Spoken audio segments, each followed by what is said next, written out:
Welcome, dear Manifestors, to this course about living in your alignment with your design and your type and strategy and how to best utilize the aura and energy that you have been blessed with.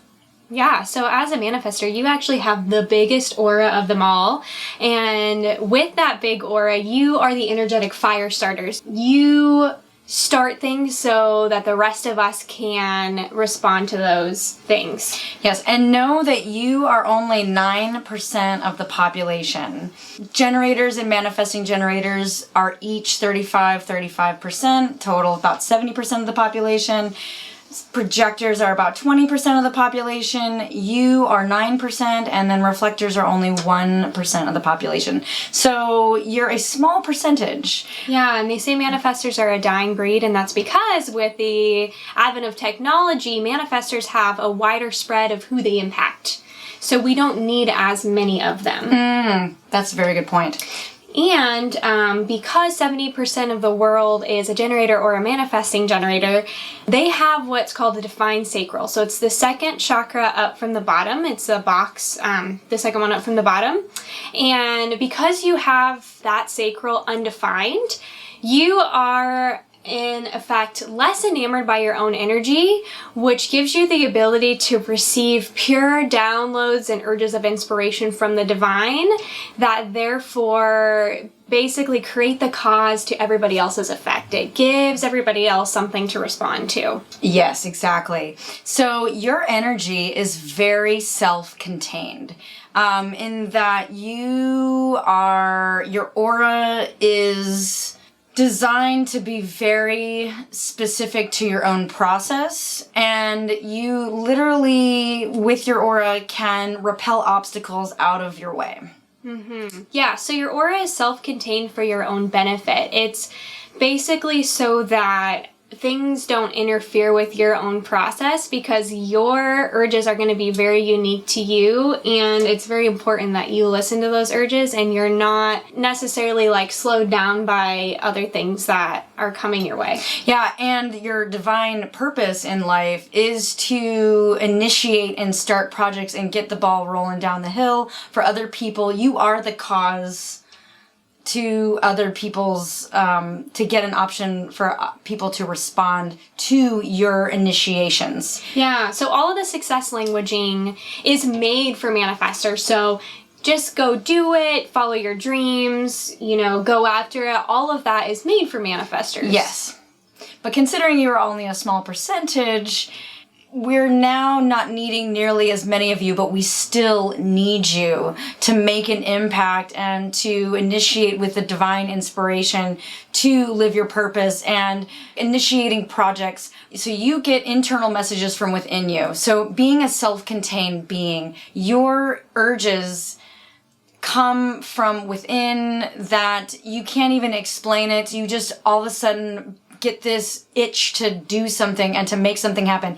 If you can explain the reason why you have an urge, it's actually not an urge. That's probably not an urge. An urge is like something that just comes to you, like, oh, today I need to paint my house, or I need to clear a pathway, or I need to write this book. It's just something that it comes very spontaneously. Whereas if you're thinking, I would love to start my own business because then I would have financial freedom and I would be able to build the workday that I want, that's not necessarily an urge. That's just you logically processing through things in your mind rather than listening to what you need to be doing in this given moment. And that's the importance of tapping into our bodies, doing practices that get us in tune with the lower half of our body so that we can use the mind as the processor and not the mind as the decision maker. And so any practices that are inspiring for you to get into your body and get in tune, to bring your consciousness down into the different centers, into this part, so that you can draw that awareness up from in you. And depending on the dynamics of your chart and your unique expression of your blueprint, you will get your urges from different aspects within your chart. Yeah, so that's where it's really important to listen to your specific authority type or your decision-making strategy, which we have a whole video series on as well. Yeah, that's where it becomes very important to tap into that part of your body. Now, because you have a self-contained aura, this makes it really difficult for other people to read you and understand what you're up to. So this is where your strategy really comes into play. Your strategy is to inform.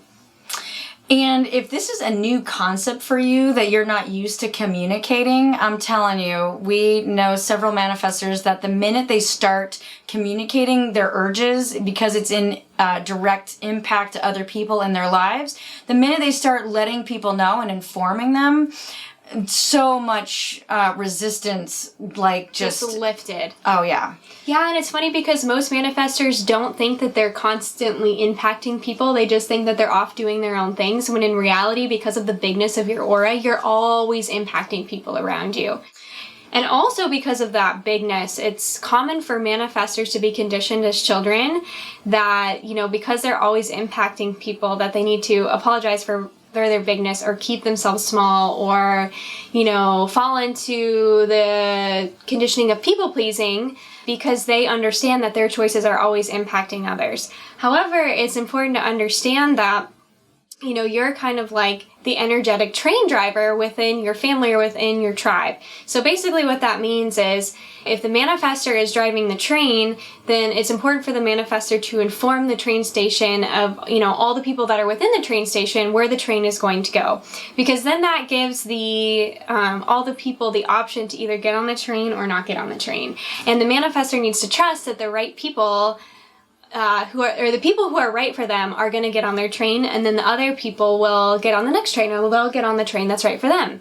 Because if the manifestor went around and pulled every single person in the train station and asked them where they wanted the train to go, then it would be chaos, and the train would never leave the station. So that's why it's important for the manifestor to understand that those urges and that sense of knowing of like where they need to go next is actually divinely guided, and it's not selfish, but rather here to give something or give everybody else something to come along with. Mm-hmm. And it's starting that process so other types and people can make the world go round. It's every part has a piece, and you literally start things going, and then it would be okay for you, depending on the different dynamics, to move on to other projects. Sometimes you might find yourself, because of your dynamics, wanting to complete those projects. And it's also being aware of that your energy, because you don't have the sacral center, that you do need to practice self-care and rest.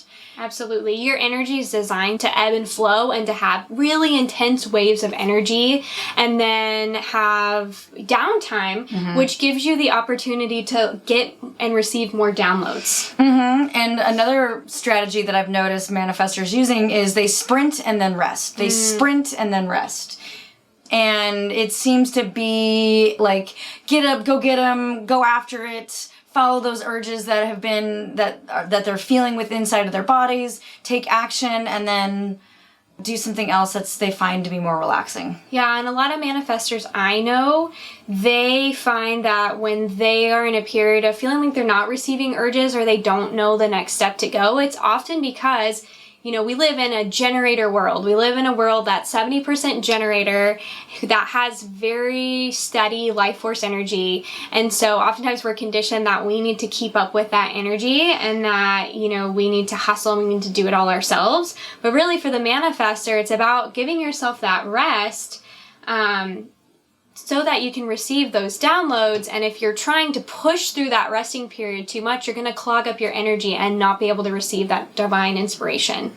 Yeah, and one of our manifestor friends, his idea of a relaxing day is landscaping. Loves to landscaping, and he finds that to be actually very relaxing for him. And because of his energetic dynamics within his blueprint, this is just what works for him. So as a manifestor, you might find that you need to take a bubble bath and really relax and recharge yourself, however that looks like for you. It could be active recharging, or it could be very passive recharging. It just depends. You are essentially your own authority in discovering what works for you. And that's the beauty of human design, is that it's giving you permission to know how to navigate within your type so that you can sustain your energy for longer periods of time, or have the endurance without getting, illnesses or burnout from your career, or... And also understanding, too, that we don't have to do anything alone, right? So you don't need to necessarily start all the projects and do all the work and then finish all the projects. We all have our own gifts and our own strengths, and we're here to lean on each other to get all of those things done. Most definitely. Because your aura is naturally self-contained, you might not necessarily think that you are impacting other people. So if you don't inform them of your actions and your intentions, when those actions and intentions will make a direct impact on their lives, if you don't inform them, the people that you're impacting might naturally feel suspicious and, concerning, because they're wondering what you're up to because of your spontaneous nature. It might cause other people to be uneasy around you. So the best thing that you can do is just communicate and start informing. Start this practice and see what happens in your life. Yeah, and it works both ways too. Manifestors really like to be informed from the people they love. So if you're watching this and your loved one is a manifestor, understand that they also like to be informed about what you're doing. And it's kind of an independent process. So it's kind of about getting used to informing and being like, this is what I'm going to do today. And it gives the manifestor the choice to either join in with that or not. Yeah, definitely inform works both ways. Yeah, and manifestors don't do so well with yes or no questions. They do well with open-ended questions or statements. So rather than saying, do you want to have Thai food or do you want to have pizza? Instead saying, I'm wondering what you would like to eat today. Or I'm wondering what you would like to do today, or how you would like to structure your day, because their creative process is so fluid that if you give them a this or a that question, it basically smothers their bigness. It doesn't give them the opportunity to work through that creative process. I know someone who has a manifestor child, and she says that if she gives him 2 options of things to eat, he'll always give her a third. I love that. Wow. She'll be like, do you want peanut butter and jelly or chicken nuggets? And he'll be like, I want a grilled cheese. So there you go. I mean, that's pretty much how it options, because you're so in tune naturally with your own internal process. Absolutely. Yeah. And in fact, with manifestors, they really need to be in their own power as far as if they're exercising or eating according to the way everybody else says that they should be exercising or eating. That's actually when manifestors don't feel their healthiest. They actually feel their healthiest when their self-care and their health process can be very fluid and consistent with what they believe, and make it into, it always kind of has to be fun and creative for the manifestor too. Definitely. And your aura and your energy is so self-contained. Remember that there are other people in your life that you can delegate tasks to, that you're here to impact others. So don't feel like you have to do it on your own. Or if you feel like, you have to do everything all by yourself, just notice that and recognize that, and notice that we are all interdependent with each other. And I invite you to maybe experiment with delegating tasks to other people, or being open to receiving help from others in certain areas of your life, however that unfolds for you. The manifestor was traditionally the king and the queen of the kingdom, and the people were there to support the king. And how it turned in a negative sense in times past was that the king took advantage of the people and got really greedy and had a lack mindset about it. So the historical king or queen or dictator would see the world as having a finite amount of resources or a finite amount of talent or a finite amount of power, and therefore said, I need to dominate over my people so that I can have access to all the resources. When in reality, we live in an abundant win-win universe. And when you lead from a place of understanding that there's enough to go around for everybody, then you ultimately lead from a place of service, of like, how can I direct my people so that the resources are used efficiently and all the people work together and everybody lives in peace. Because since we're moving into this age of abundance, of people, of resources, of information, that we're changing the dynamics of how we operate and collaborate with each other, and knowing that, we're all pieces of the puzzle.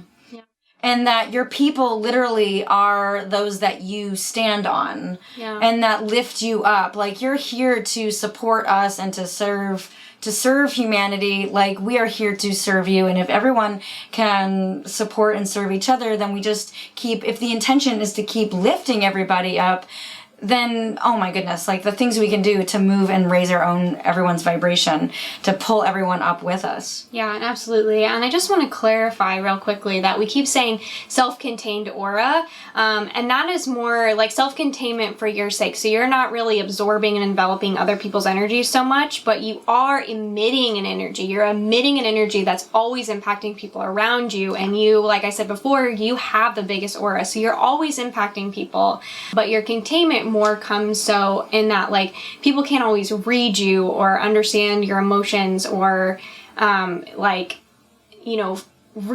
where you're coming from. So that's where it comes in, that you need to be really clear on your communication and your informing. Yeah. And the self-containment comes as a gift for you, because then that way your internal urges, there's no interference from other people to make the energy convoluted or messy, or knowing that it is coming directly from your soul and your source. Absolutely. Yeah.